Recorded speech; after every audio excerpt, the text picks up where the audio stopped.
Lumaban ka, Oweng. Huwag mong bibitawan.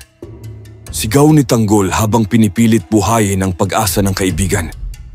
Mahina ang tinig ni Oweng, halos paos. Parang hindi ko na kaya. Mariing tumugon si Tanggol, puno ng paninindigan. Hindi ka mamamatay. Hindi mo ako iiwan. Laban natin to. Ngunit sa gitna ng sagupaan, may isang anino ang unti-unting lumapit mula sa likuran. Si Lucio. Mabilis ang naging galaw. Sinunggaban niya si Oweng at pilit na hinila palayo. Halata ang pakay. Gawing bihag si Oweng, isang buhay na pananggalang laban kay Tanggol. Matalim ang boses ni Lucio habang sumisigaw. Sa akin na si Oweng. Kung gusto mong mabuhay siya, ibigay mo si Ramon. Ramdam ang bigat ng banta. Nakiusap si Oweng, humihingi ng tulong habang pilit na kumakawala sa pagkakahawak. Alam ni Tanggol na wala siyang ibang pagpipilian. Buo ang loob niyang ipagpalit ang ama. Isang sakripisyo kapalit ng buhay ng kanyang kaibigan. Basta pakawalan mo siya, mariing sambit ni Tanggol. Ngumisi si Lucio. Ako'y may isang salita. Magtiwala ka ngunit lahat ay nauwi sa kasinungalingan.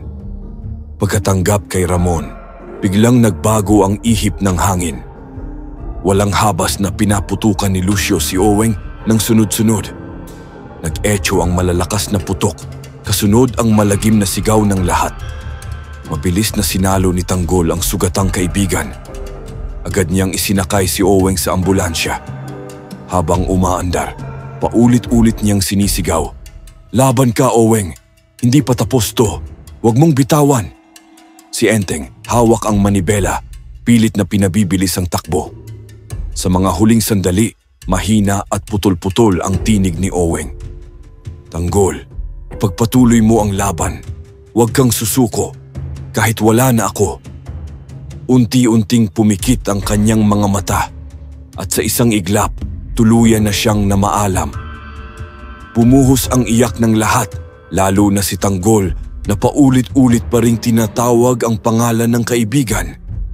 Isang mabigat na katahimikan ang sumalubong matapos ang brutal na pagtataksil ni Lucio. Sa gabing iyon, naging malinaw ang lahat. Kahit ibigay ni Tanggol ang lahat, kahit ialay pa niya ang ama, hindi pa rin titigil ang kalupitan at kasakiman ng kanilang kaaway. Ang pangakong kaligtasan ay nauwi sa trahedya at pagkawala.